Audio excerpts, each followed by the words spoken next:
ஒரே கடமை கேட்பது மட்டும்தான். நீங்க ஒரு பக்கம் கேவர ஓத சொல்லி நீங்க ஒரு பக்கம் ஓதக்கூடாது என்பதுதான் சரியான நிலைப்பாடு. இது அந்த முஸ்லீமுடைய 612வது ஹதீஸை பார்த்தீங்கன்னா விளங்கிக் கொள்ளலாம். அதுல ஒரு குற்றமும் உங்களுக்கு வராது. சகோதரர் நசீர் அகமது அவர்கள் ஒரு நல்ல பயனுள்ள கேள்வி கேட்டிருக்கிறாங்க. என்ன கேள்வின்னா, இப்ப ஜகாத் என்று இஸ்லாத்துல ஒரு கடமை இருக்குது. செல்வந்தர்கள்ட்ட கம்பல்சரியா இஸ்லாமிய கவர்மெண்டா இருந்தா வசூலிக்கும். கவர்மெண்ட் இல்லைன்னா அறிவுரை மூலமா நம்ம வசூலிக்க வேண்டியதுதான். அப்ப அந்த மாதிரி வசூலிக்கப்படுற ஒரு தொகையை இல்லாதவங்களுக்கு கடனா கொடுத்து, வட்டி இல்லாத கடனாக கொடுத்து அதை வசூல் பண்ணிக்கிறதுக்கு நமக்கு அனுமதி இருக்கிறதா என்பது ஒரு நல்ல கேள்வி. இந்த கேள்வி கேட்கிறதோட நான் அப்படி செஞ்சு கொண்டிருக்கிறார்கள். நம்ம சமுதாயத்தில் வட்டி இல்லா கடன் என்று ஆரம்பித்து இந்த மாதிரி ஜக்காத்தை வசூல் பண்ணி இல்லாதவங்களுக்கு என்ன செய்யறாங்க, கடனாக கொடுத்து வசூல் பண்ணி கொண்டிருக்கிறார்கள். இது கூடுமான்னு கேட்டா, திருமறை குர்ஆன்ல ஜக்காத்து என்பதை வசூலிக்கிறது மட்டும் நமக்கு சொல்லப்படல.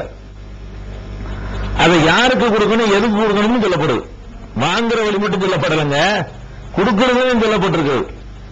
அதுல ஏழை கொடுங்க, இல்லாதவனுக்கு கொடுங்க, அடிமையை விடுதலை செய்வதை கொடுங்க, அது மாதிரி திக்கற்றவர்களுக்கு கொடுங்க, அது மாதிரி அடிமைகளை விடுதலை செய்வதற்காக கொடுங்க, முஸ்லிம் அல்லாதவர்கள் நல்லிணக்கத்தோடு இருக்கக்கூடிய மக்களுக்கு என்ன செய்யுங்க, அவங்களுக்கு கொடுங்க, இஸ்லாமிய அரசுல ராணுவம் இருக்குன்னு சொன்னா அவங்களுக்கு அதை நீங்க அதுல இருந்து கொடுங்க.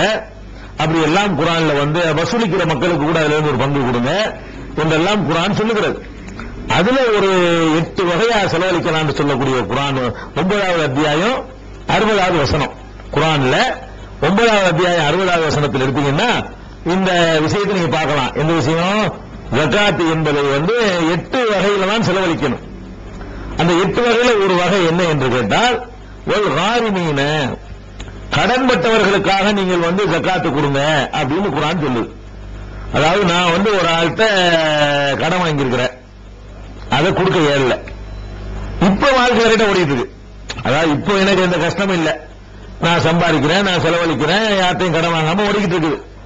ஏதோ ஒரு 2 வருஷத்துக்கு ஒரு கடனை வாங்கன்னு எனக்கு கொடுக்க முடியல, அந்த கடன் என் தலையில் அப்படி இருந்து கொண்டே இருக்குது. இதை நான் ஜகாத்துல இருந்து எனக்கு நான் கேட்டு வாங்கி அந்த கடனாளியை நம்ம மொத்தம் இறந்து போயிடக்கூடாது, இந்த கடனை எப்படியாவது தீர்த்துருங்க அப்படின்னு சொல்லி ஒரு பட்ட கடனுக்காக வேண்டி அந்த ஜகாத்தை கொடுக்கலாம். இது குர்ஆன் சொல்லுது. அப்ப கடன்பட்டவர்களுடைய கடனை நீக்கிறதுக்கு ஜகாத்து கொடுக்க சொல்லும் பொழுது நீங்க ஜகாத்தை கடனா கொடுத்தா என்ன ஏற்கமான தத்துவம் இல்லையாது?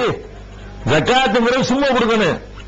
அவன் ஏற்கனவே கடன் பெற்றிருந்தா கூட நீக்கிறதுக்கு இந்த பணத்தை யூஸ் பண்ணணும் போது நீங்க என்ன பண்றீங்கன்னா உங்களுக்கு கடனாளி ஆக்க பாக்குறீங்க. அவனுக்கு சொந்தமான பணத்தை அவனுக்கு கொடுத்துக்கிட்டு பைத்துல் மால் வசூல் பண்றீங்க. அவன் கஷ்டப்படுறவனை ஏழைக்கு கொடுக்குறீங்க. ஏழைக்கு இஸ்லாம் எப்படி கொடுக்க சொல்லுது? ஜகாத்து பணத்தை எப்படி கொடுக்க சொல்லுது? சும்மா கொடுக்க சொல்லுது. ஜகாத்து பணத்தை சும்மாதான் கொடுக்க சொல்லுதே தவிர திரும்பி கலெக்ட் பண்றாங்க நீங்கள முதலாளி இருக்கு, அவனுக்கு சொந்தமானதை அவனுக்கு கொடுக்குறீங்க. வாங்கி கொடுக்கிற வேலை நீங்க செய்ய முடியும். அப்ப ஜகாத்து என்பதை அவன் அப்படியே வச்சுக்கிறோமே, ஜகாத்து பணத்தை கடனா கொடுத்துட்டீங்க. இப்ப கடனாளிக்கு நீங்க ஜகாத்து தள்ளுபடி பண்ற கடமை அடுத்து வரணும். அதுக்கு என்ன செய்வீங்க? உங்களுக்கு கடனாளியா இருக்கிறான், நீங்க தள்ளுபடி பண்ணி ஆகணும். அதனால ஜகாத்தை கடன் கொடுக்கறது உங்களுக்கு ரைட்டோ கிடையாது. வசூல் பண்ணிக்கிட்டு நாங்க கடனா தர்றோம், பைத்துல் மால் ஒண்ணு உண்டாக்குங்க, ஜகாத் அல்லாத ஒரு நன்கொடைகளையும் திரட்டுங்க, அதை கடமை கொடுங்க. ஜகாத்துன்னு மார்க்க கடமையாக்கி இருக்கு பாருங்க, அந்த 2% அதுல இருந்து நீங்க இந்த விளையாட்டுல பண்ணக்கூடாது.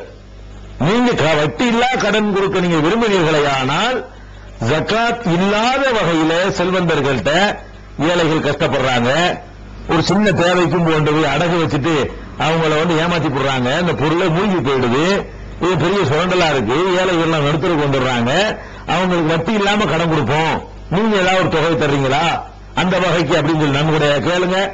அல்ல அந்த மாதிரி அவங்ககிட்ட கடனா வாங்குங்க, அதை போட்டு நீங்க கடன் கொடுத்துக்கணுமே தவிர ஜகாத்துன்னு வசூல் பண்ற தனி கணக்கு வைத்து அதை விநியோகிச்சு முடிச்சிடணும். அதை நீங்க ரொட்டேஷன் பண்றதுலாம் உங்களுக்கு அனுமதி கிடையாது. அது வியாபாரத்தில் போட்டு சில பேர் அப்படிலாம் பண்றாங்க, பைத்துல் மால் வச்சுக்கிறாங்க, ஜகாத்துன்னு வசூல் பண்றாங்க, அதை ஒரு தொழில போட்டு லாபத்தை செலவு பண்ணுவாங்களாம். அது யாரு உங்களுக்கு அந்த அதிகாரம் தந்தது? நீங்க தொழில் பண்ணி லாபம் நஷ்டப்பட்டா என்ன செய்வீங்க? சில ஊர்ல அப்படிலாம் நடந்து கொண்டிருக்கிறது. ஜகாத்தை வசூல் பண்றோண்டு ஒரு குழு அமைக்கிறது, அவங்க வசூல் பண்ணிக்கிட்டு ஒரு 10 லட்சம் ரூபாய் அதிகமான தொகை வந்துடும், ஒரு தொழில கொண்டு போடுவாங்க. அதுல வர லாபத்தை செலவழிப்பாங்களாம். அது உங்க சொந்த தொழில் எப்படி பண்ணுங்க, சொந்த பணத்தை பண்ணுங்க. அல்லாவுக்கு சொந்தமான, ஏழைக்கு சொந்தமானது. ஏழைகளுக்கு சொந்தமான இந்த பணத்தை போட்டு நீங்க வியாபாரம் பண்றதுக்கோ வியாபாரத்தில் நஷ்டம் ஏற்படுத்துவதற்கோ உங்களுக்கு அதிகாரம் கிடையாது. அதனால பைத்துல் மால் என்பதுல ரெண்டு வகையான நிதிகள் இருக்கலாம். ஒன்னு ஜக்காத் என்பது, அந்த ஜக்காத் என்பது அந்த வகைக்கு மட்டும்தான் செலவழிக்கணும். ஜக்காத் இல்லாத பிற இனங்கள்ல வர நன்கொடைகள், எக்ஸ்ட்ரா வரக்கூடிய அது மாதிரியான விஷயங்கள்லாம் இருந்தா அது நீங்க கடனா கொடுங்க, செய்யுங்க. அதெல்லாம் மார்க்க தரணும். கண்டிப்பா ஜக்காத்து பணத்தை நீங்க கடனா கொடுத்து வாங்குவது என்பது மார்க்கப்படி குற்றம். ஜக்காத்துல இருந்து கடன் கொடுக்க கூடாது. கடனாளியுடைய கடனையும் தள்ளுபடி தான் செய்யணுமே தவிர அப்படியே கடனா கொடுத்துட்டா கூட அவன் கடனாளி ஆயிட்டான். இப்ப உங்களுக்கு கடன் தள்ளுபடி பண்ணுங்க, அதான் உங்க கடன் அடுத்த கடன் உங்களுக்கு வந்துடும்.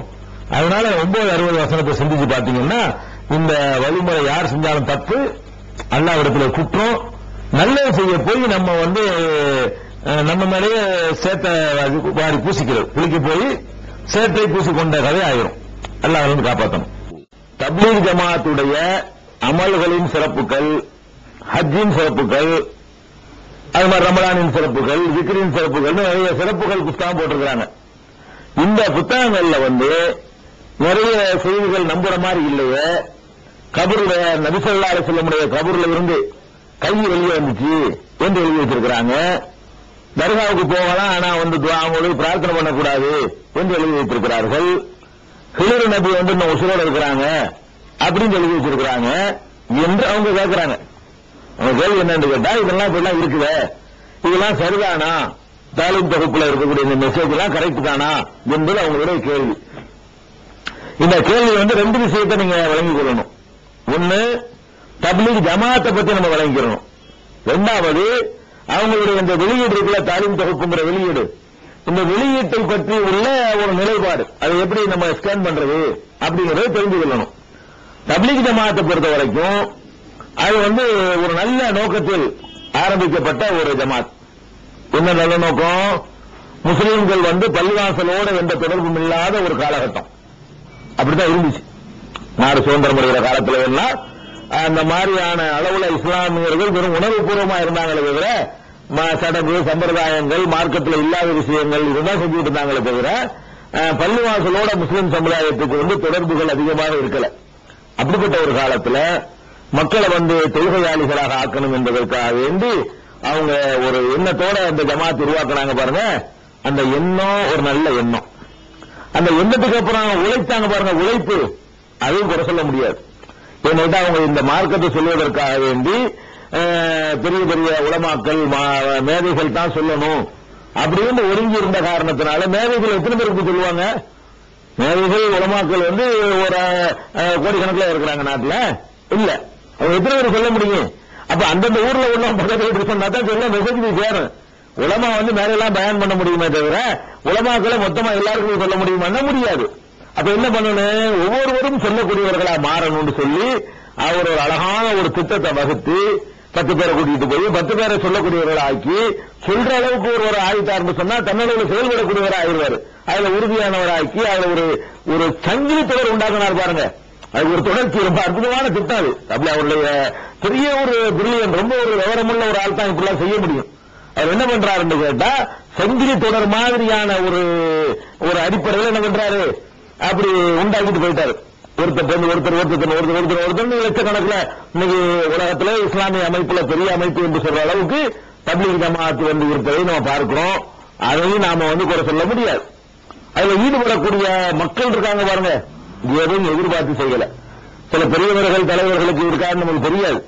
சாதாரண மக்களை பொறுத்த வரைக்கும் போறாங்க பாருங்க, அதுக்காக வேண்டி அவங்க யார்ட்டையும் எதுவும் வாங்குறதில்லை. அவங்க காசை செலவழிச்சு அவங்க கடையை போட்டுட்டு அவங்களுடைய உழைப்புகளை எல்லாம் வைத்தா செய்யறாங்க. அப்ப பொருளாதாரத்தை செலவு பண்றாங்க பாருங்க. அதுதான் ஒவ்வொரு முஸ்லீம்கிட்டையும் இருக்க வேண்டிய ஒரு நல்ல விஷயங்கள். அதையும் நாம வரவேற்கத்தான் செய்யணும். இன்னும் சொல்ல போனா பெரிய ஒரு நிறுவனத்தினுடைய அதிபரா இருப்பாரு, பெரிய கோடீஸ்வரரா இருப்பாரு. அப்படி இருக்கக்கூடிய ஒருத்தர் என்ன செய்வார் தெரியுமா? அந்த தப்லீக்ல போனவுடனே அவரே சட்டி தூக்கிட்டு போவாரு, அவரே பெட்டி தூக்கிட்டு போவாரு. அங்க முறை வச்சு சமையல் பண்ணுவாங்க.